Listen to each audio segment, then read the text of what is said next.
कलयुग बौद्ध अवतार है, बोध अबोध न दृष्टि आवे। कोई न किसै वरजई, सोई करे जोई मन भावे।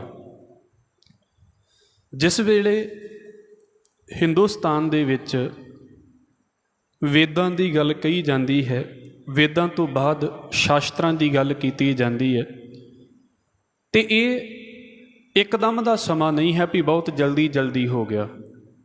बहुत समा लिया है, इन्हें कई सौ साल लए ने वेदां तो उपनिषदां तक गल पहुँचद्यां ਉਹਦੇ ਵਿੱਚੋਂ ही हिंदुस्तान दे विच एक फिलोसफी का जन्म हुंदा है जिन्हों बुद्ध फिलोसफी कहा जाता है।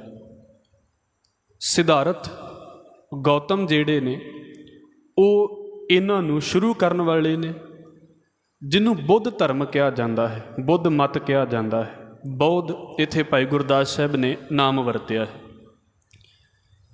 हुण महात्मा बुद्ध जिहड़े ने उन्हां दे अपने ख्याल ने, सब तो वड्डा ख्याल उन्हां दा यही मन्निया जाता है कि दुख, दुखां दा कारण ते दुखां दी निवृत्ति, ये मुख तौर दे उत्ते उन्हां दी एक उन्हां दे धर्म दे साधन ने। खास करके क्योंकि उन्होंने दुख वेख्या तो दुख नूं वेख के जिंदगी प्रभावित हुई, तो उन्होंने ये सोचा भी इन्हां नूं खत्म किद्दां कीता जावे। इस करके उन्होंने बड़ी लंबी साधना की है। तो ये भी बेनती करदे वां, बुद्ध मत रब दे विच यकीन नहीं रखता है। और शायद आप जी इस गल तो जानते होवोगे, हिंदुस्तान दे विच आस्तिक मत ते नास्तिक मत चलदे ने। वैसे अज दी बोली दे विच असी आस्तिक उहनूं कह दिंदे हां जिहदा रब दे उत्ते भरोसा होवे, ते नास्तिक उहनूं कह दिता जाता है जिहदा रब दे उत्ते यकीन ना होवे, जो रब नूं नहीं मनदा। पर असल दे विच पहली बार ये जिहड़े शब्द आए ने ना, ये उन्हां दे लई आए ने जिन्हां दा वेदां दे उत्ते भरोसा है। उन्हां नूं आस्तिक मत कहा जाता है, उन्हां नूं आस्तिकवादी कहा जाता है। जिहड़े वेदां दे उत्ते भरोसा नहीं करते उन्हां नूं नास्तिक कहा जाता है। इस करके बुद्ध मत नूं नास्तिक मत कहा जाता है। इदां ही जैन मत, इदां ही फिर चार वाक, अजीविका, ये जिहड़े ने ये हिंदुस्तान दे चार नास्तिक मत ने। इस करके फिर बेनती दोहरा देवां, नास्तिक शब्द शुरू दे विच उन्हां दे लई वरतिया गया है जिन्हां नूं वेदां दे विच सिरमौरता नहीं है। रब नूं नहीं मनदे पर वेदां नूं मनदे ने, उन्हां नूं आस्तिक मन्निया जांदा रहा है। असीं सांख शास्त्र की गल पढ़ते हाँ, वह अनीश्वरवादी है, ईश्वर नूं नहीं मनदा, पर वो फिर भी आस्तिक मत दे विच आउंदा है क्योंकि वो वेदां दी एक ख्याल तो प्रचलित होया मत है, शास्त्र है। लगभग हुण दे समय तो इदां कह लीए भी 2500-2600 साल पहलां महात्मा बुद्ध का जन्म हुंदा है। नाम सिद्धार्थ है। तो आपां इन्हां दे मोटे मोटे जीवन जो विचारिया है भी दुख वेख्या जिंदगी दे विच, राजे दे पुत्र सन, कदी दुख विखाया नहीं सी। दुख वेख्या तो मन नूं ठेस पहुंची, तो इहदे करके इन्हां ने घर बार छड्ड के ते भगती नूं अपना लिया। हुण उहदे विच जदों एक पदवी नूं पहुंचदे ने, एक भगती कर करके एक अवस्था के उत्ते पहुँचते हैं जिस अवस्था को कहा जाता है बोध अवस्था। मतलब बोध अवस्था जन्म दे नाल नहीं है, बोध अवस्था अचीव की जाती है, ये प्राप्त की जाती है। आम जिंदगी दे विचों जिहड़ा महात्मा बुद्ध के सिद्धांत के उत्ते चलता है उन्होंने कहा जाता है ये बोध हो गया है, भाव के बुद्ध ही हो गया है। पर बुद्ध एक अवस्था है, इदां कह लीए ज्ञान की अवस्था है। इन्हां दे 8 अगे अपने सूत्र ने पतंजलि दे वांगू, असीं लम्मी चौड़ी विचार दे विच नहीं पावांगे। भाई गुरदास साहब ने ये गल इदां लई हुई है इत्थे समझाउण दी खातर भी वेदां दी सिरमौरता तो बाद, शास्त्रां दी गल तो बाद हिंदुस्तान दे विच बौद्ध मत दा अवतार हो जाता है। महात्मा बुद्ध की गल होनी शुरू हो जाती है। बड़े कमाल का महापुरुष होया हिंदुस्तान दे विच। और इदां दी गल है, वो कहंदे भी जे इहदा नाम वेखीए तो नाम तो ही पता लग जाता भी इत्थे हुण बुद्धि की गल चलती पई है, अकल की गल चलती पई है। महात्मा बुद्ध बंदे दी बुद्धि की सिरमौरता की गल भी बड़े कमाल की करते हैं भी बंदा चाहे तो अपने दुखों को खत्म कर सकता है, उहदे लई फिर उन्हें तरीके दसे हुए ने। भाई गुरदास साहब कह रहे कलयुग बोध अवतार है।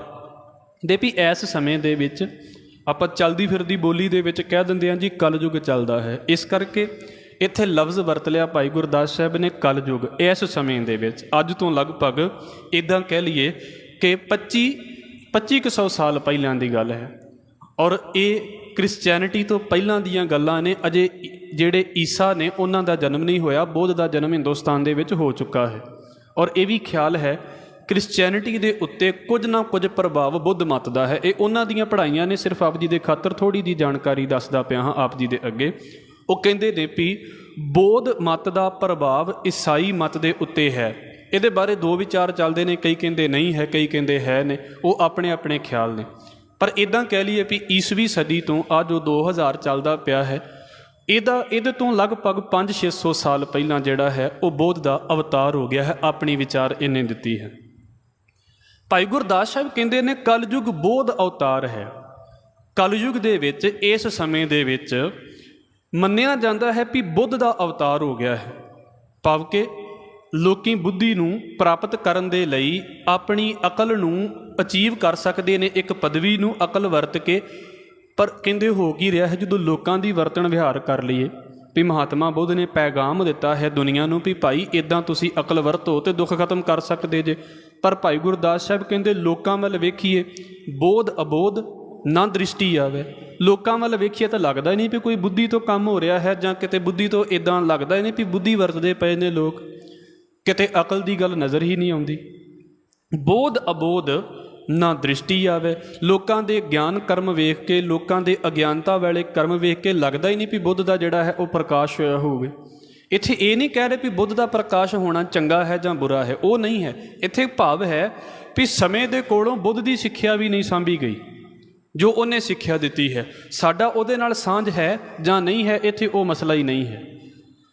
ਹੁਣ ਉੱਥੇ ਕਰਦੇ ਕੀ ਪਏ ਨੇ ਲੋਕ, ਕੋਈ ਨਾ ਕਿਸੇ ਵਰਜਈ ਸੋਈ ਕਰੇ ਜੋਈ ਮਨ ਭਾਵੇ। ਕੋਈ ਨਹੀਂ ਕਿਸੇ ਨੂੰ ਵਰਜਦਾ, ਕੋਈ ਨਹੀਂ ਕਿਸੇ ਨੂੰ ਰੋਕਦਾ, ਜੋ ਕਿਸੇ ਦੇ ਮਨ ਦੇ ਵਿੱਚ ਆ ਗਿਆ ਬੰਦਾ ਉਹੀ ਕਰੀ ਜਾਂਦਾ ਹੈ।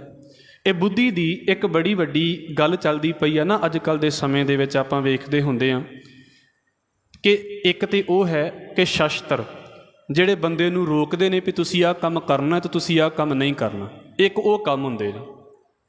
ਫਿਰ ਇੱਕ ਹੋ ਜਾਂਦਾ ਹੈ ਇਸ ਗੱਲ ਦੇ ਉੱਤੇ ਵੀ ਕਿਸੇ ਸ਼ਸਤਰ ਦੀ ਪਰਵਾਹ ਨਹੀਂ, ਕਿਸੇ ਗੁਰੂ ਦੀ ਗੱਲ ਦੀ ਪਰਵਾਹ ਨਹੀਂ। ਪਰਵਾਹ ਕਿਹੜੀ ਗੱਲ ਦੀ ਹੈ ਵੀ ਮੇਰੀ ਅਕਲ ਨੂੰ ਜੋ ਕੰਮ ਚੰਗਾ ਲੱਗਦਾ ਹੈ ਮੈਂ ਕਰਾਂਗਾ, ਜਿਹੜਾ ਮੇਰੀ ਅਕਲ ਨੂੰ ਚੰਗਾ ਲੱਗਦਾ ਮੈਂ ਨਹੀਂ ਕਰਾਂਗਾ। ਮਤਲਬ ਆਪਣੀ ਅਕਲ ਨੂੰ ਇੱਕ ਪੈਰਾਮੀਟਰ ਬਣਾ ਲਿਆ ਵੀ ਇਹਨੂੰ ਜਿਹੜੇ ਕੰਮ ਚੰਗੇ ਲੱਗਦੇ ਨੇ ਉਹ ਚੰਗੇ ਨੇ, ਇਹਨੂੰ ਜਿਹੜੇ ਬੁਰੇ ਲੱਗਦੇ ਨੇ ਉਹ ਬੁਰੇ ਨੇ। ਜੇ ਕੋਈ ਮੱਤ ਦਿੰਦਾ ਹੈ ਤਾਂ ਮੈਂ ਉਹਨੂੰ ਵੀ ਰੋਕ ਦਿੰਦਾ ਹਾਂ। ਪਹਿਲੀ ਗੱਲ ਤਾਂ ਹੁਣ ਦੇ ਸਮੇਂ ਦੇ ਵਿੱਚ ਕੋਈ ਮੱਤ ਦੇ ਕੇ ਰਾਜੀ ਵੀ ਨਹੀਂ, ਕਿਉਂਕਿ ਪਤਾ ਵੀ ਅਗਲੇ ਦੇ ਵੱਲੋਂ ਕੀ ਜਵਾਬ ਆ ਜਾਣਾ ਹੈ। ਕੋਈ ਨਾ ਕਿਸੇ ਵਰਜਈ, ਕੋਈ ਨਹੀਂ ਕਿਸੇ ਨੂੰ ਕੁਝ ਕਹਿੰਦਾ। ਸੋਈ ਕਰੇ ਜੋਈ ਮਨ ਭਾਵੇ। ਜੋ ਕੁਝ ਕਿਸੇ ਦੇ ਮਨ ਨੂੰ ਚੰਗਾ ਲੱਗ ਗਿਆ ਬੰਦੇ ਮਰਜ਼ੀਆਂ ਹੀ ਕਰੀ ਜਾਂਦੇ ਨੇ। ਕਿਹੜੀਆਂ ਕਿਹੜੀਆਂ ਮਰਜ਼ੀਆਂ ਕਰਦੇ ਨੇ। ਕਿਸੇ ਪੁਜਾਈ ਸਿਲਾ ਸੁਨ। ਸਿਲਾ ਦਾ ਮਤਲਬ ਹੁੰਦਾ ਹੈ ਸਿਲ, ਪੱਥਰ।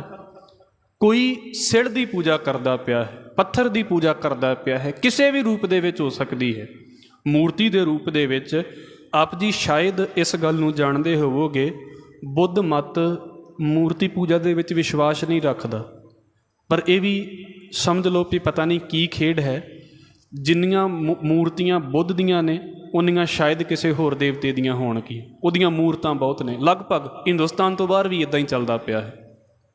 ਉਹਦੀ ਤੁਸੀਂ ਜਦੋਂ ਵੀ ਮੂਰਤੀ ਵੇਖੋਗੇ ਕੁਝ ਰੂਪਾਂ ਦੇ ਵਿੱਚ, ਖਾਸ ਕਰਕੇ ਇੱਕ ਉਹਦੀ ਮੂਰਤ ਹੈ, ਹਾਲਾਂਕਿ ਉਹਦੀ ਵਿਆਖਿਆ ਆਪਣੇ ਤਰੀਕੇ ਦੀ ਉਹ ਕਰ ਦਿੰਦੇ ਨੇ ਵੀ ਇਹ ਮੂਰਤੀ ਨਹੀਂ ਹੈ, ਇਹ ਪ੍ਰਤੀਕ ਹੈ। ਵੀ ਧਿਆਨੀ ਬੁੱਧ ਜਿਹੜਾ ਹੈ ਉਹ ਕਿੱਦਾਂ ਦਾ ਹੋ ਸਕਦਾ ਹੈ, ਵੀ ਬੰਦਾ ਬੜਾ ਸ਼ਾਂਤ ਹੈ। ਉਹਦੀ ਮੂਰਤੀ ਨੂੰ ਵੇਖੋਗੇ ਨਾ ਤੁਹਾਨੂੰ ਇੱਦਾਂ ਨਜ਼ਰ ਨਹੀਂ ਆਵੇਗਾ ਕਦੀ ਵੀ ਬੜੀ ਦੌੜ ਭੱਜ ਵਾਲੀ ਮੂਰਤੀ ਹੈ।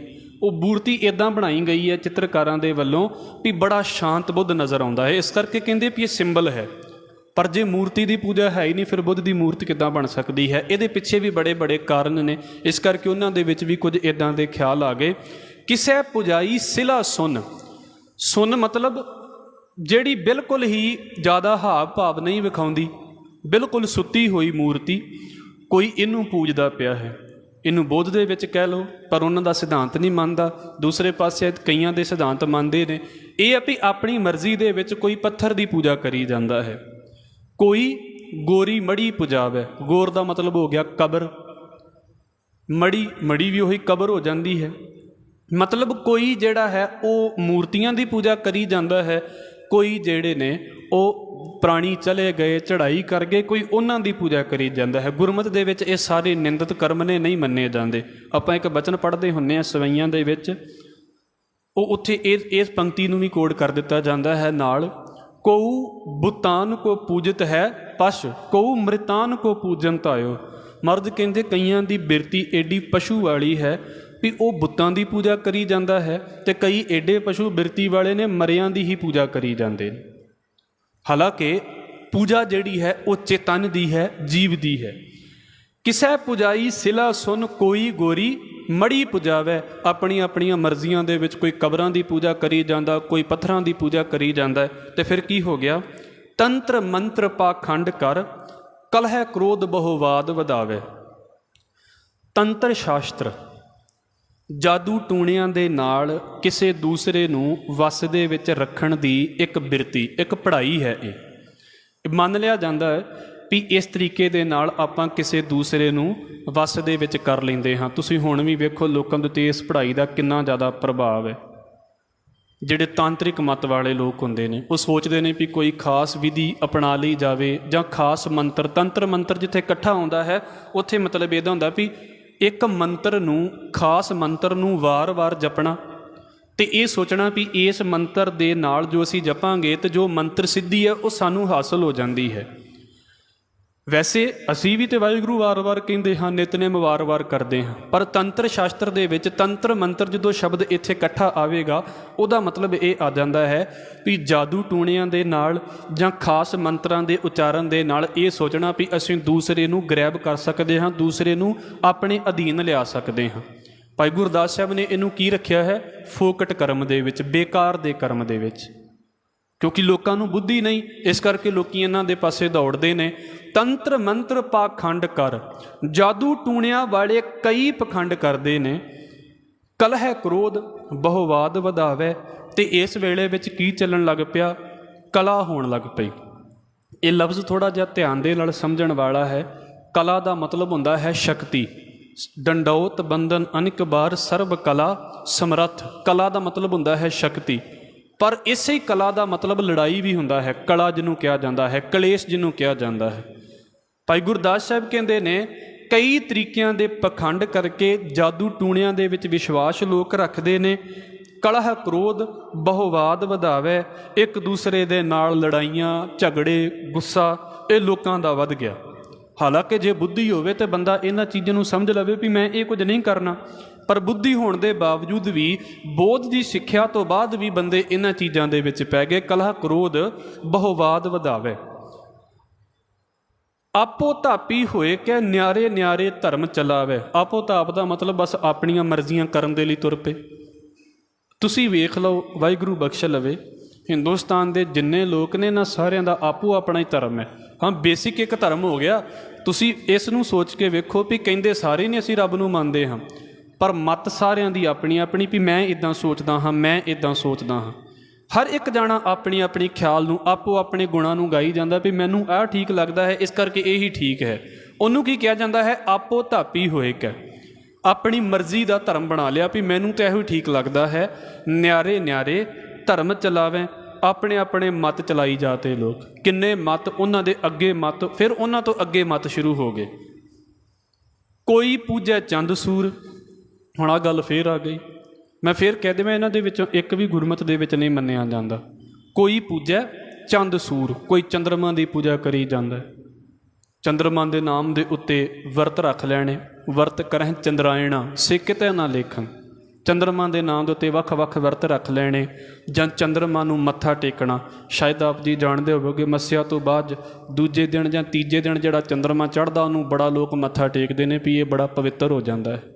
ਭਾਈ ਗੁਰਦਾਸ ਸਾਹਿਬ ਨੂੰ ਫੋਕਟ ਕਰਮ 'ਚ ਰੱਖਦੇ ਨੇ ਵੀ ਬੇਕਾਰ ਦਾ ਕਰਮ ਹੈ। ਹੁਣ ਤਾਂ ਸ਼ਾਇਦ ਘਟ ਗਿਆ ਹੋਵੇਗਾ, ਕਈਆਂ ਥਾਵਾਂ ਦੇ ਉੱਤੇ ਅਜੇ ਵੀ ਚੱਲਦਾ ਹੈ। ਕੋਈ ਪੂਜੈ ਚੰਦ ਸੂਰ, ਕੋਈ ਸੂਰਜ ਦੀ ਪੂਜਾ ਇੱਦਾਂ ਕਰਦਾ ਹੈ, ਇਹ ਤਾਂ ਅਜੇ ਨਹੀਂ ਘਟੀ।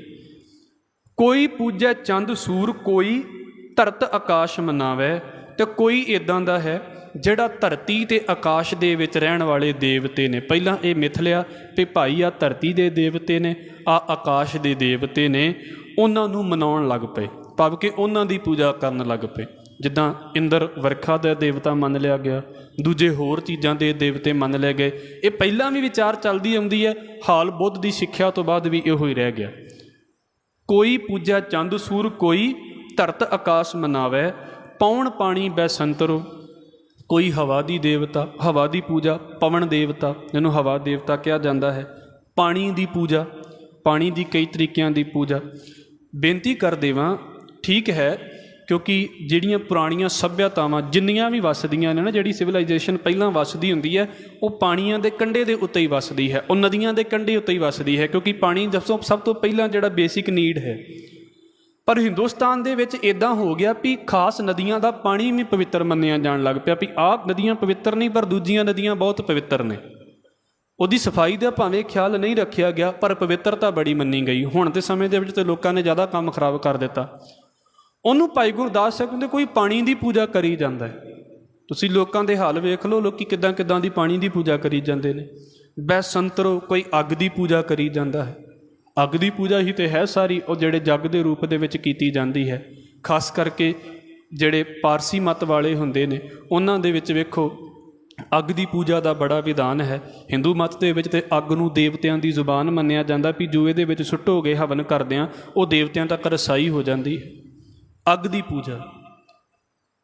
ਪੌਣ ਪਾਣੀ ਬੈ ਸੰਤਰੋ, ਧਰਮ ਰਾਜ ਕੋਈ ਤ੍ਰਿਪਤਾਵੇ। ਤੇ ਕਈ ਵਿਚਾਰੇ ਇੱਦਾਂ ਦੇ ਜਿਹੜੇ ਧਰਮਰਾਜ ਨੂੰ ਹੀ ਖੁਸ਼ ਕਰਨ 'ਤੇ ਲੱਗ ਪਏ, ਵੀ ਧਰਮਰਾਜ ਖੁਸ਼ ਹੋ ਗਿਆ ਤੇ ਨਰਕਾਂ 'ਚ ਨਹੀਂ ਸੁੱਟੂਗਾ, ਸਵਰਗਾਂ ਦੇ ਵਿੱਚ ਥਾਂ ਦੇ ਦੇਵੇਗਾ। ਉਹਨਾਂ ਦੀ ਬੁੱਧੀ ਦੇ ਵਿੱਚ ਕੀ ਚੱਲਦਾ ਪਿਆ ਹੈ? ਉਹਨਾਂ ਦੀ ਬੁੱਧੀ ਦੇ ਵਿੱਚ ਧਰਮਰਾਜ ਚੱਲਦਾ ਪਿਆ ਹੈ, ਨਾ ਤੇ ਰੱਬ ਚੱਲਦਾ ਹੈ, ਨਾ ਬੁੱਧ ਚੱਲਦੀ ਹੈ। ਉਹਨਾਂ ਦੇ ਧਰਮ ਦੇ ਵਿੱਚ ਸਿਰਫ ਧਰਮਰਾਜ ਚੱਲਦਾ ਹੈ।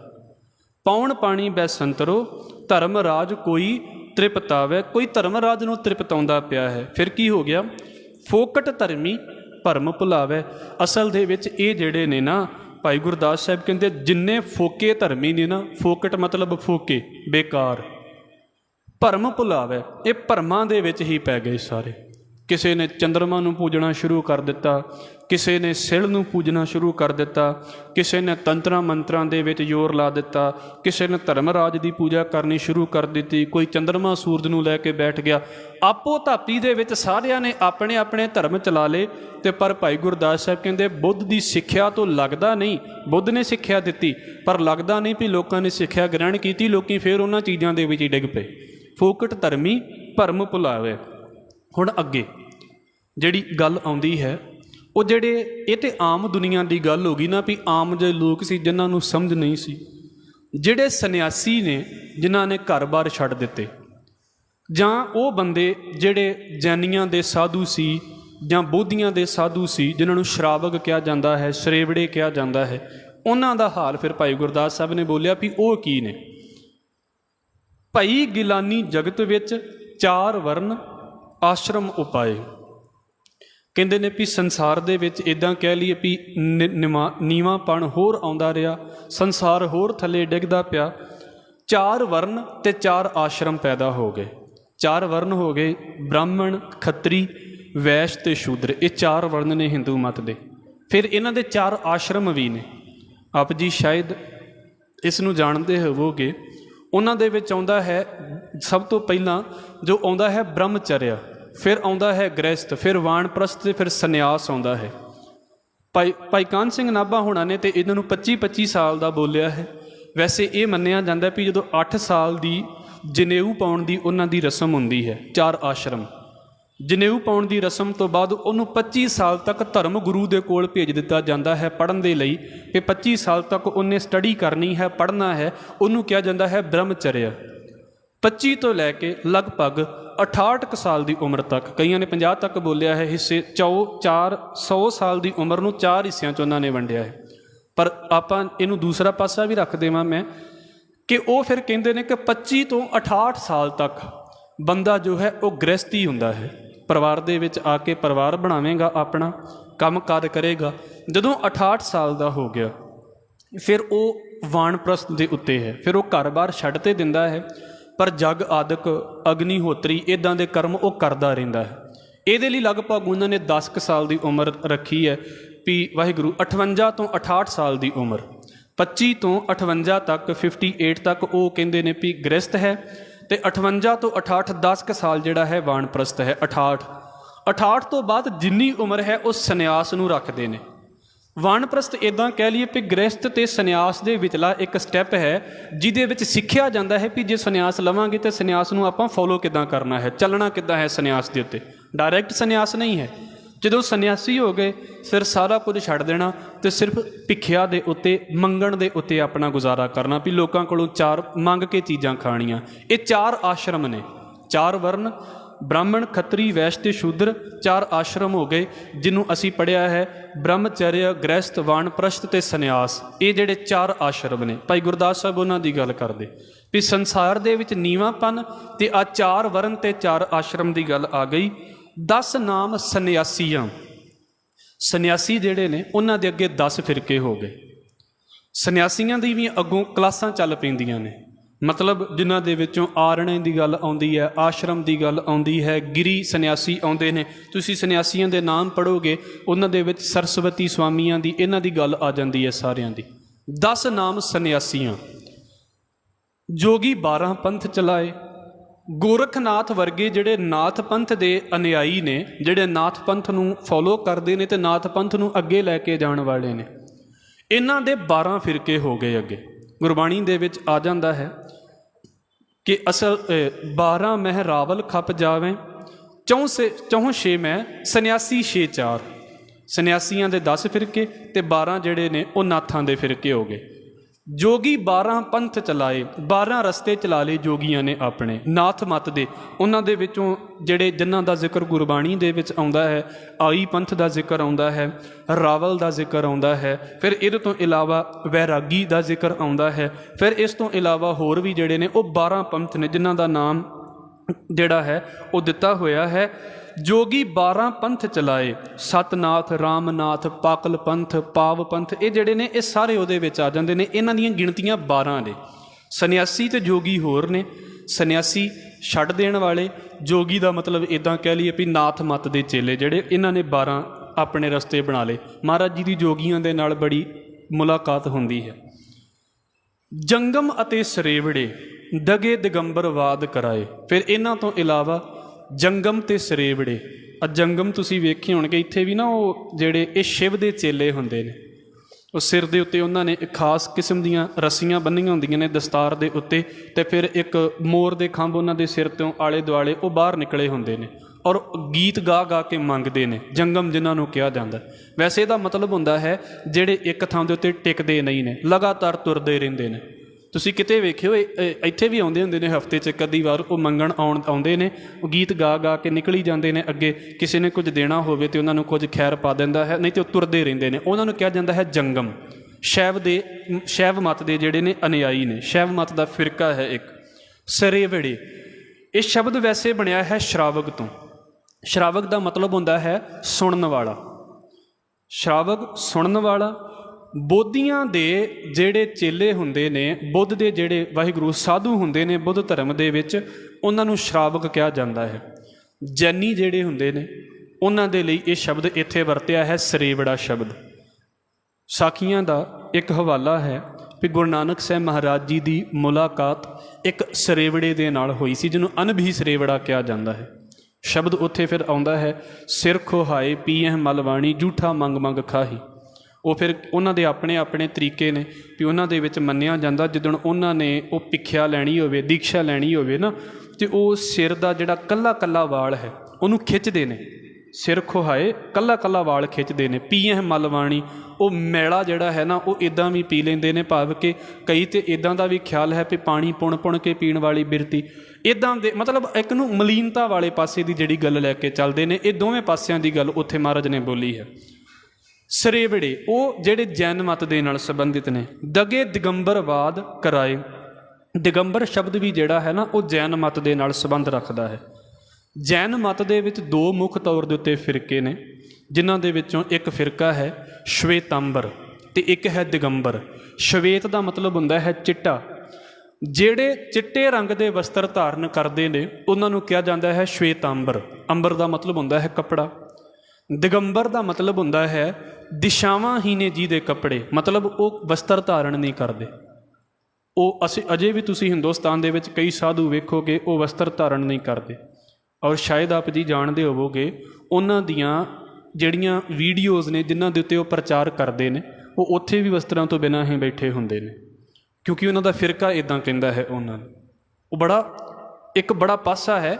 ਅਸੀਂ ਗੁਰਮਤਿ ਨੇ ਇਹਨਾਂ ਚੀਜ਼ਾਂ ਨੂੰ ਬਹੁਤਾ ਮਾਇਨੇ ਨਹੀਂ ਰੱਖਿਆ, ਪਰ ਮੈਂ ਇਹ ਵੀ ਕਹਿ ਦੇਵਾਂ ਬੜੀ ਹਿੰਮਤ ਚਾਹੀਦੀ ਹੈ ਇੱਦਾਂ ਦਾ ਮਤ ਲੈ ਕੇ ਚਲਾਉਣ ਦੇ ਵਿੱਚ। ਨਹੀਂ ਮੰਨਦੀ ਗੁਰਮਤਿ ਉਹ ਅਲੱਗ ਚੈਪਟਰ ਹੈ, ਪਰ ਉਹਨਾਂ ਨੂੰ ਅਸੀਂ ਆਪਣੀ ਸੋਚ ਦੇ ਵਿੱਚ ਜੇ ਹੁਣ ਸੋਚ ਕੇ ਵੇਖੀਏ ਤਾਂ ਬੜਾ ਇੱਕ ਵੱਖਰਾ ਜਿਹਾ ਕਿਸਮ ਹੈ ਅੱਜ ਦੇ ਸਮੇਂ ਦੇ ਵਿੱਚ ਉਹਨੂੰ ਜੀਣਾ। ਦਿਗੰਬਰ ਜਿਹੜੇ ਵਸਤਰ ਧਾਰਨ ਨਹੀਂ ਕਰਦੇ, ਜੈਨੀਆਂ ਦਾ ਫਿਰਕਾ ਹੋ ਗਿਆ। ਦਗੇ ਦਿਗੰਬਰ ਵਾਦ ਕਰਾਏ, ਜੰਗਮ ਹੋ ਗਏ ਲਗਾਤਾਰ ਤੁਰਨ ਵਾਲੇ, ਸਰੇਵੜੇ ਹੋ ਗਏ ਪ੍ਰਚਾਰਕ ਉਹਨਾਂ ਦੇ, ਦਿਗੰਬਰ ਆਦਿਕ ਜਿਹੜੇ ਨੇ ਸਮਝ ਲਓ ਵੀ ਇਹਨਾਂ ਦੇ ਆਪਸ ਦੇ ਵਿੱਚ ਝਗੜੇ ਚੱਲਦੇ ਹੀ ਰਹਿੰਦੇ ਨੇ। ਫਿਰ ਬ੍ਰਾਹਮਣ ਬਹੁ ਪ੍ਰਕਾਰ ਕਰ, ਸ਼ਾਸਤਰ ਵੇਦ ਪੁਰਾਣ ਲੜਾਏ। ਅਤੇ ਭਾਈ ਗੁਰਦਾਸ ਸਾਹਿਬ ਕਹਿੰਦੇ ਬ੍ਰਾਹਮਣ ਨੇ ਕੀ ਕੀਤਾ, ਬੜੀਆਂ ਦਲੀਲਾਂ ਦਿੱਤੀਆਂ, ਬੜੀਆਂ ਉਕਤੀਆਂ ਯੁਕਤੀਆਂ ਬੋਲੀਆਂ, ਅਤੇ ਸ਼ਾਸਤਰ ਅਤੇ ਵੇਦਾਂ ਪੁਰਾਣਾਂ ਦੀ ਆਪਸ ਦੇ ਵਿੱਚ ਲੜਾਈ ਕਰਵਾਤੀ ਉਹਨੇ। ਮਤਲਬ ਇੱਕ ਸ਼ਾਸਤਰ ਕੁਝ ਕਹਿੰਦਾ ਹੈ, ਦੂਸਰਾ ਸ਼ਾਸਤਰ ਕੁਝ ਕਹਿੰਦਾ ਹੈ, ਉਹਨੂੰ ਪੜ੍ਹਨ ਵਾਲੇ ਆਪਸ 'ਚ ਹੀ ਲੜੀ ਜਾਂਦੇ ਨੇ ਵੀ ਸਾਡਾ ਮਤ ਚੰਗਾ ਤੁਹਾਡਾ ਮਤ ਚੰਗਾ। ਅਤੇ ਹਿੰਦੂ ਮੁਸਲਮਾਨ ਦੀ ਲੜਾਈ ਤਾਂ ਬਾਅਦ ਦੀਆਂ ਗੱਲਾਂ ਨੇ, ਪਹਿਲਾਂ ਉਹਨਾਂ ਨੂੰ ਪੜ੍ਹਨ ਵਾਲੇ ਨੇ ਇੱਕ ਦੂਸਰੇ ਨਾਲ ਕਹਿੰਦੇ ਵੀ ਸਾਡਾ ਮਤ ਆ ਅਤੇ ਦੂਜੇ ਦਾ ਮਤ ਇਹ। ਆਪਸ ਦੇ ਵਿੱਚ ਕਿਤੇ ਕਿੰਨੀ ਕੁ ਬਣਦੀ ਹੈ ਲੋਕਾਂ ਦੀ। ਅਸੀਂ ਕਹਿ ਦਿੰਦੇ ਹਾਂ ਵੀ ਇੱਕ ਧਰਮ ਦੀ ਦੂਜੇ ਨਾਲ ਨਹੀਂ ਬਣਦੀ, ਅਤੇ ਜਿਹੜੇ ਇੱਕ ਧਰਮ ਵਾਲੇ ਨੇ ਉਹਨਾਂ ਦੀ ਆਪਣੇ ਸਾਰੇ ਧਰਮੀਆਂ ਨਾਲ ਕਿਤੇ ਬਣ ਜਾਂਦੀ ਹੈ, ਕਿੱਥੇ ਬਣਦੀ ਹੈ। ਉਹਨੂੰ ਫਿਰ ਇੱਦਾਂ ਕਿਹਾ ਹੈ ਭਾਈ ਗੁਰਦਾਸ ਸਾਹਿਬ ਨੇ, ਬ੍ਰਾਹਮਣ ਬਹੁ ਪ੍ਰਕਾਰ ਕਰ, ਸ਼ਾਸਤਰ ਵੇਦ ਪੁਰਾਣ ਲੜਾਏ। ਭਾਈ ਇਹਨਾਂ ਨੇ ਤਾਂ ਸਮਝ ਲਓ ਵੀ ਸ਼ਾਸਤਰਾਂ ਪੁਰਾਣਾਂ ਦੀ ਅਤੇ ਵੇਦਾਂ ਦੀ ਲੜਾਈ ਕਰਾ ਦਿੱਤੀ ਆਪਸ ਦੇ ਵਿੱਚ।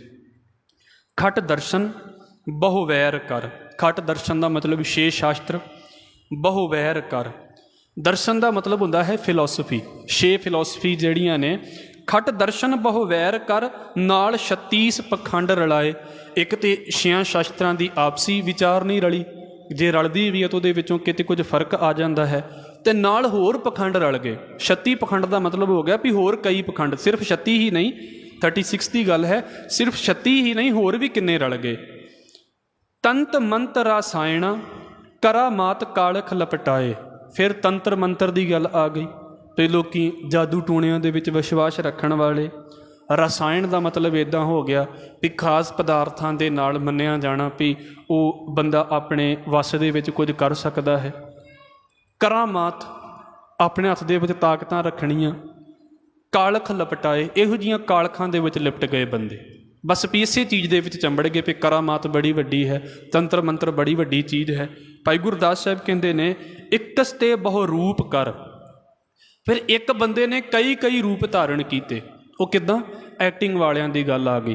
ਆਪ ਜੀ ਜਾਣਦੇ ਹੋਵੋਗੇ, ਆਪਾਂ ਕਈ ਵਾਰ ਇਹਨੂੰ ਵਿਚਾਰਦੇ ਹੁੰਦੇ ਹਾਂ ਵੀ ਜਦੋਂ ਖਾਸ ਦਿਨ ਆਉਂਦੇ ਨੇ ਅਤੇ ਵੇਖੋ ਕਈ ਬੰਦੇ ਹੁੰਦੇ ਨੇ, ਉਹ ਕੋਈ ਰਾਮ ਦਾ ਰੂਪ ਧਾਰਨ ਕਰਦਾ ਪਿਆ ਹੈ, ਕੋਈ ਕ੍ਰਿਸ਼ਨ ਜੀ ਦਾ ਰੂਪ ਧਾਰਨ ਕਰਦਾ ਪਿਆ ਹੈ। ਬੰਦੇ ਤਾਂ ਉਹੀ ਨੇ ਨਾ, ਪਰ ਬੰਦੇ ਕੀ ਕਰਦੇ ਨੇ, ਇੱਕੋ ਹੀ ਬੰਦਾ ਕਿੰਨੇ ਸਵਾਂਗ ਰਚ ਲੈਂਦਾ ਹੈ, ਇੱਕੋ ਬੰਦਾ ਕਿੰਨੀਆਂ ਨਕਲਾਂ ਕਰ ਲੈਂਦਾ।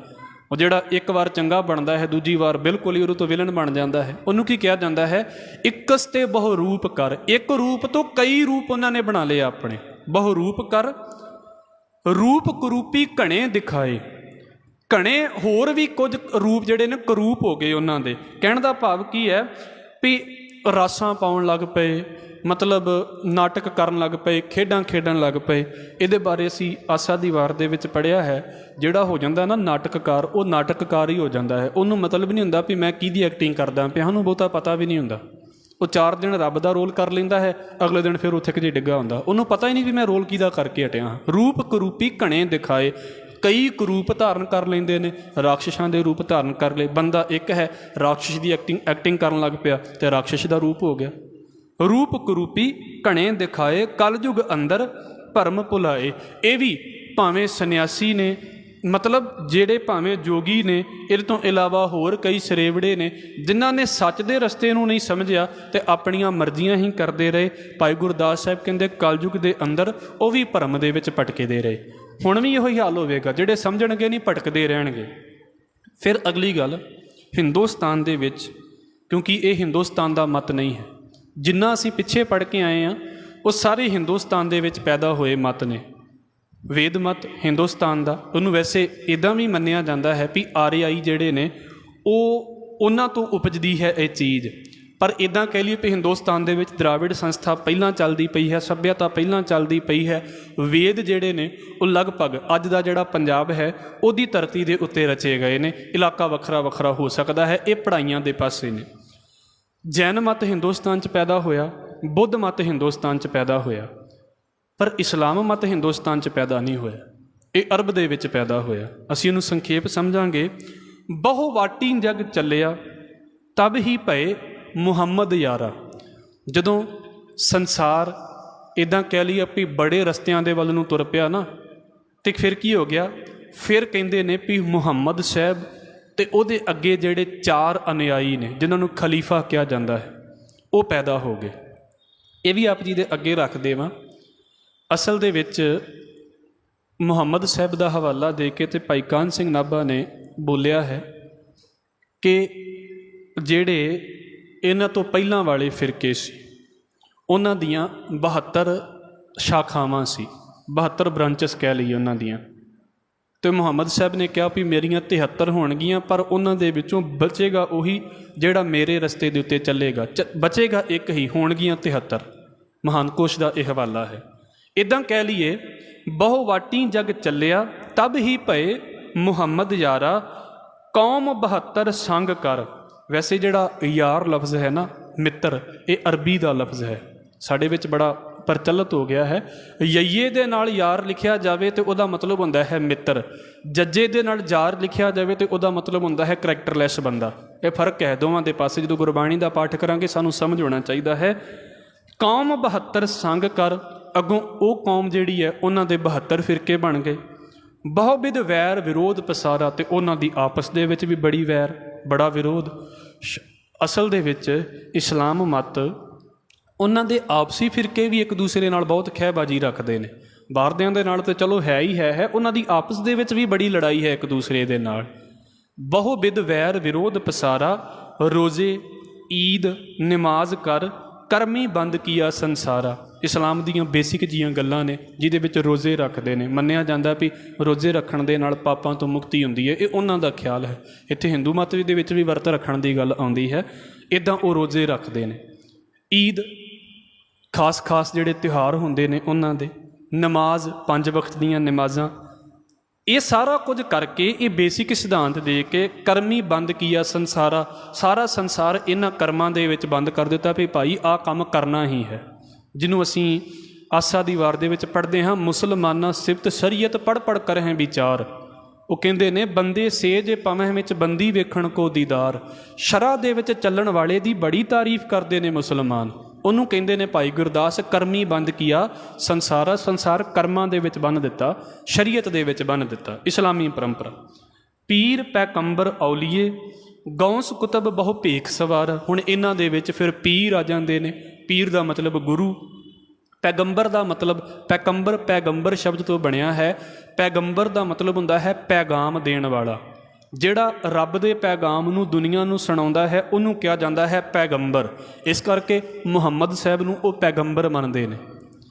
ਫਿਰ ਅੱਗੇ ਕਹਿੰਦੇ ਨੇ ਔਲੀਏ, ਵਲੀ ਦਾ ਪਲੂਰਲ ਹੈ। ਵਲੀ ਸ਼ਬਦ ਹੁੰਦਾ ਹੈ ਧਾਰਮਿਕ ਹਸਤੀ। ਇੱਦਾਂ ਕਹਿ ਲਈਏ ਔਲੀਏ ਜਿਹੜਾ ਹੈ ਉਹ ਉਹਦਾ ਬਹੁਵਚਨ ਹੋ ਗਿਆ, ਧਾਰਮਿਕ ਆਗੂ ਜਿਹੜੇ ਨੇ।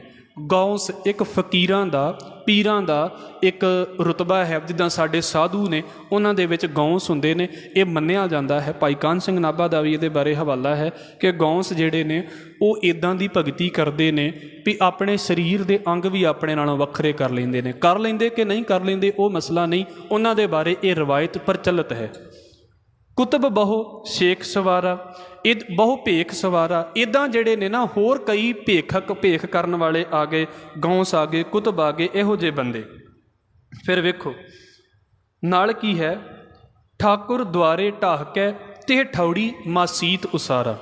ਜਦੋਂ ਉਹ ਹਿੰਦੁਸਤਾਨ ਦੇ ਵੱਲ ਹਮਲਾ ਕਰਨ ਆਉਂਦੇ ਨੇ, ਆਪਦੀ ਜਾਣਦੇ ਹੋ ਵੀ ਬਾਹਰੋਂ ਇਨਵੇਡਰ ਨੇ, ਉਹ ਬਾਹਰੋਂ ਆ ਕੇ ਹਮਲਾ ਕਰਦੇ ਨੇ। ਅਤੇ ਜਦੋਂ ਹਿੰਦੁਸਤਾਨ ਦੇ ਉੱਤੇ ਉਹਨਾਂ ਨੇ ਹਮਲੇ ਕੀਤੇ ਨੇ ਅਤੇ ਉਹ ਬੁੱਤ ਪੂਜਾ ਨਹੀਂ ਕਰਦੇ।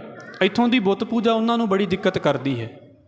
ਹੁਣ ਉਹਨਾਂ ਨੇ ਕੀ ਕੀਤਾ ਵੀ ਜਦੋਂ ਉਹਨਾਂ ਦਾ ਰਾਜ ਆ ਗਿਆ ਹੈ, ਇਹ ਗੁਰੂ ਨਾਨਕ ਸਾਹਿਬ ਤੋਂ ਪਹਿਲਾਂ ਦੀਆਂ ਵੀ ਗੱਲਾਂ ਨੇ, ਉਹਨਾਂ ਦਾ ਰਾਜ ਚੱਲਦਾ ਪਿਆ ਹੈ, ਗੁਰੂ ਨਾਨਕ ਸਾਹਿਬ ਦੇ ਵਰੀ ਵੀ ਚੱਲਦਾ ਹੈ, ਘਰਾਣੇ ਬਦਲਦੇ ਨੇ, ਇਸਲਾਮੀ ਪਰੰਪਰਾ ਨਹੀਂ ਬਦਲਦੀ। ਅਤੇ ਹੁਣ ਕੀ ਹੈ, ਜਿਹੜੇ ਵੀ ਧਾਰਮਿਕ ਅਸਥਾਨ ਉਹਨਾਂ ਨੂੰ ਹਿੰਦੂ ਮਤ ਦੇ ਨਜ਼ਰ ਆਉਂਦੇ ਨੇ, ਇਸ ਤੋਂ ਇਲਾਵਾ ਜਿੱਥੇ ਕਿਤੇ ਦੂਸਰਿਆਂ ਮਤਾਂ ਦੇ ਵੀ ਬੌਧ ਦੀ ਆਪਾਂ ਗੱਲ ਵੀ ਕਰ ਲਈਏ, ਉਹਨਾਂ ਨੇ ਢਾਹ ਦਿੱਤੇ, ਕਿਉਂਕਿ ਮੇਨ ਜਿਹੜੇ ਸੀ ਉਹ ਹਿੰਦੂ ਮਤ ਦੇ ਸੀ, ਇਸ ਕਰਕੇ ਬੜੇ ਪੁਰਾਣੇ ਮੰਦਰ ਉਹਨਾਂ ਦੇ ਵੱਲੋਂ ਢਾਏ ਗਏ ਨੇ। ਇਹ ਤੇ ਇਤਿਹਾਸਕ ਹਵਾਲੇ ਸਾਡੇ ਸਾਹਮਣੇ ਆ ਜਾਂਦੇ ਨੇ।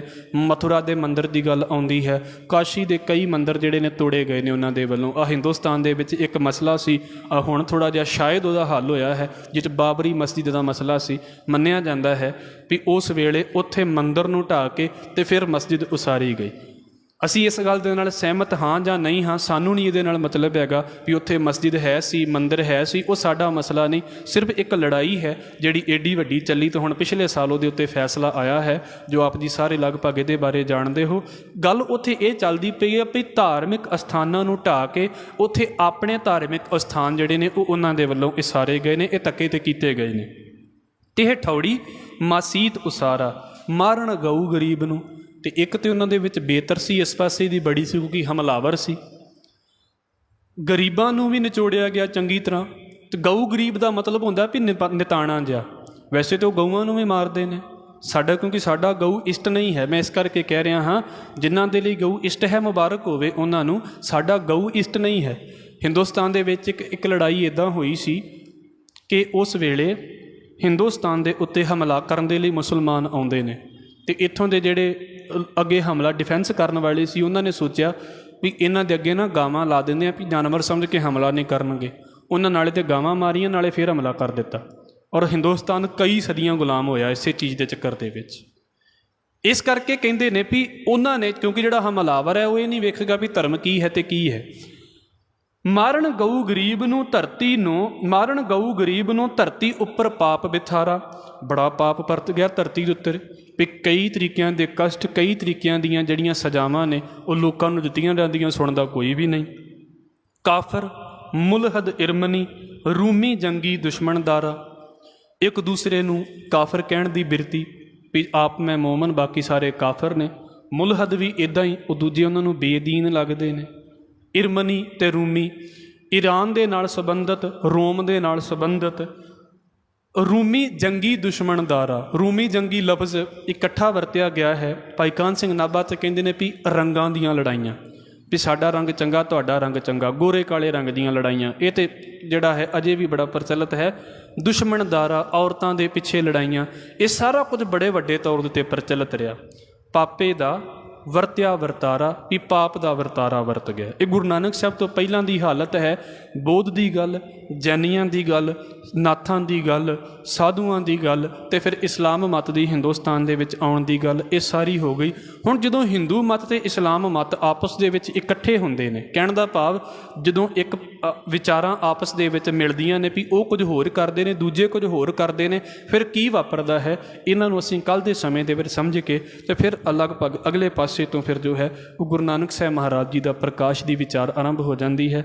ਆਪ ਜੀ ਦੇ ਚਰਨਾਂ 'ਚ ਬੇਨਤੀ ਕਰਦਿਆਂ, ਮੇਰੇ ਪਾਸੋਂ ਬੋਲਦਿਆਂ ਹੋਈਆਂ ਭੁੱਲਾਂ ਦੀ ਖਿਮਾ, ਫਤਿਹ ਨਾਲ ਸਾਂਝ ਪਾਓ ਜੀ।